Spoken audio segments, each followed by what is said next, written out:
el barco que nunca se hundió. Conspiración del Titanic. Esto podría ser una de las mayores estafas de la historia. Todo lo que rodea al gigantesco transatlántico del Titanic y su curioso viaje, y posterior hundimiento, siempre ha sido objeto de numerosas conjeturas y teorías. ¿Fue realmente el barco hundido adrede? ¿Qué objetivo o beneficios se buscaron con su terrorífico accidente? Estas son solo algunas preguntas que intentaremos responder a lo largo del vídeo, por supuesto, siempre desde el más puro razonamiento. El RMS Titanic, después conocido como el crucero más grande y lujoso del mundo, chocó contra un iceberg en su viaje inaugural en la mañana del 15 de abril de 1912.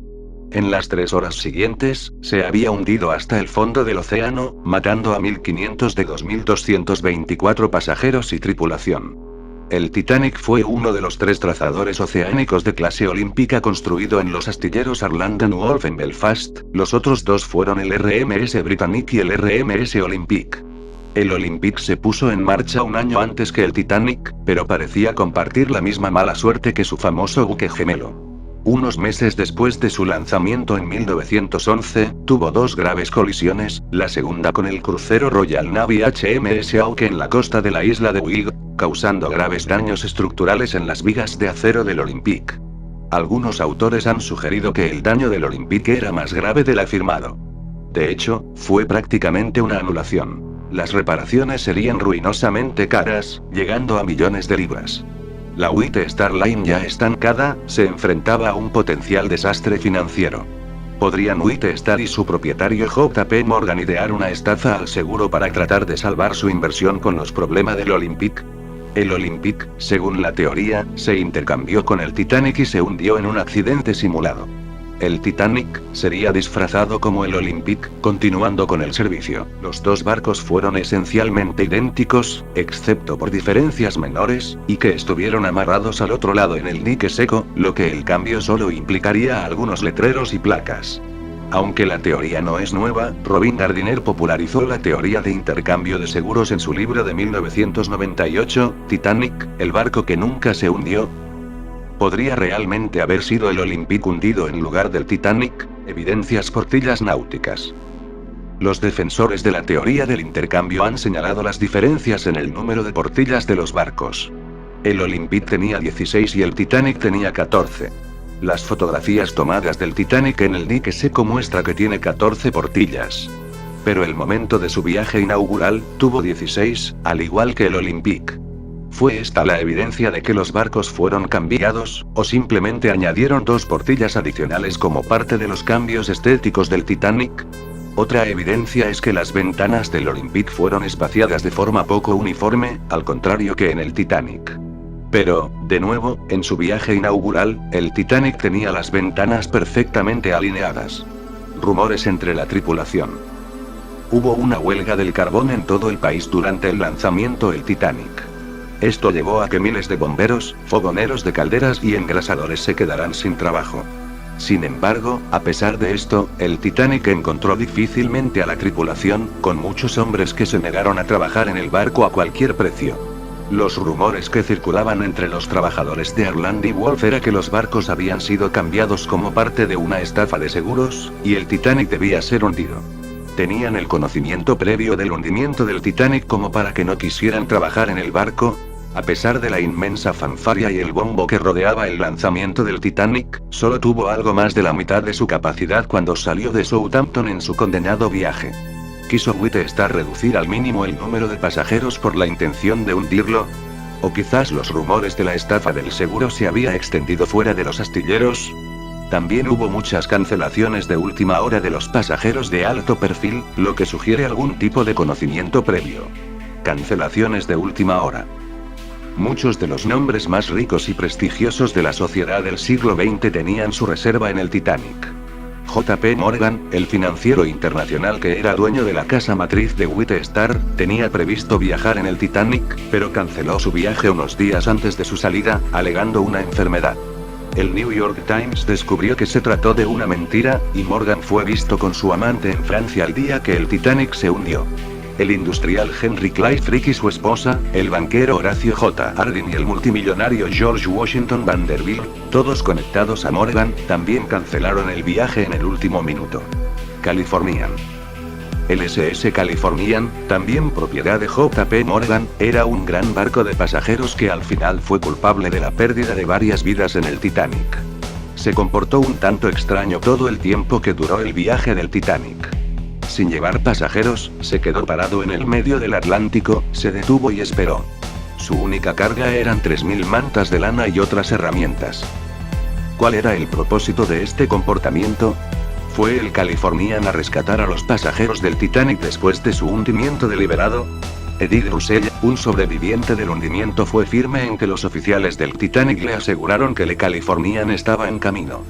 El autor Robin Gardiner sugiere que hubo errores graves de navegación que condujeron al Californian al área equivocada, a unas 12 millas de distancia del Titanic.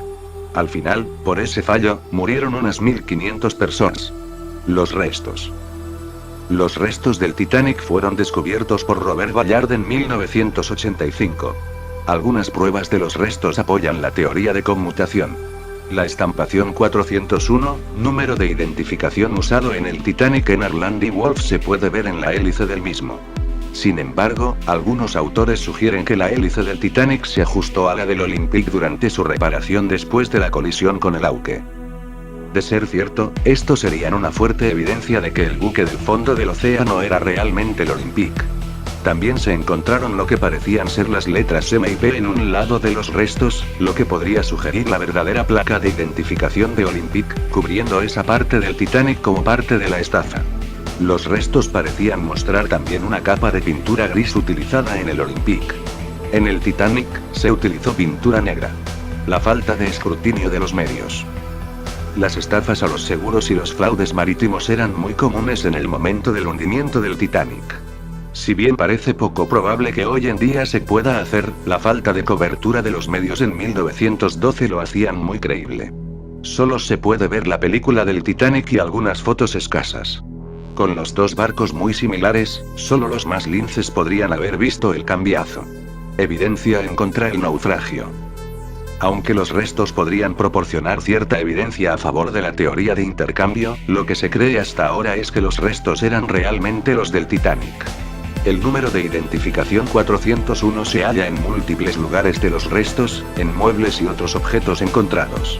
¿Podría haber sido todo pensado para el cambio? Diferencias en los barcos. Los eruditos e historiadores del Titanic dicen que se exageraron las similitudes entre los dos barcos. Aunque superficialmente eran iguales, había diferencias estructurales importantes, así como cambios estéticos realizados en el Titanic para distinguirlo. La cubierta de uno clase tenía pantallas de vidrio, y en el Olympic estaban abiertas. El puente de mando del Titanic era plano, y el del Olympic curvado. La platina B del Olympic tenía un paseo de uno clase, mientras que el Titanic tenía porche privado y suites. De hecho, muchos pasajeros fueron enviados a las suites, algo que podría haberse hecho en el Olympic. Pérdida de reputación. Muchos afirman que incluso la estafa de seguros tuviera sentido para White Star, la pérdida de reputación que sufriría si uno de sus barcos se hundiera sería devastadora. La pérdida del Titanic, en su viaje inaugural, sería un desastre publicitario para la White Star, y daría lugar a una pérdida de confianza en la empresa y los pasajeros. Además, la intención era atraer a pasajeros de primera clase y ofrecerles lo mejor en lujo y opulencia. Con una imagen primordial, un hundimiento demostraría ser una catástrofe para la empresa. Hundimiento deliberado de un buque. El Titanic fue descrito como insumergible, y mientras que esto fue incorrecto, solo un conjunto de caprichosas situaciones logró hundirlo. Podrían haber diseñado realmente algo tan complejo para después hundirlo, siendo el barco más grande del mundo, en medio del océano Atlántico. Con tantas variables y tantas cosas que podrían salir mal, ¿cómo podrían estar seguros de que tendrían éxito? Si su plan hubiera sido descubierto, hubiera sido nefasto. Serían culpados por la muerte de 1.500 personas, incluso culpables de asesinato. ¿Realmente les merecía la pena permitirse unas pérdidas tan potenciales y arriesgar la vida por un simple fraude? Hundimiento deliberado de un buque. El Titanic fue descrito como insumergible, y mientras que esto fue incorrecto, solo un conjunto de caprichosas situaciones logró hundirlo. Podrían haber diseñado realmente algo tan complejo para después hundirlo, siendo el barco más grande del mundo, en medio del océano Atlántico. Con tantas variables y tantas cosas que podrían salir mal, ¿cómo podrían estar seguros de que tendrían éxito? Si su plan hubiera sido descubierto, hubiera sido nefasto. Serían culpados por la muerte de 1500 personas, incluso culpables de asesinato. ¿Realmente les merecía la pena permitirse unas pérdidas tan potenciales y arriesgar la vida por un simple fraude?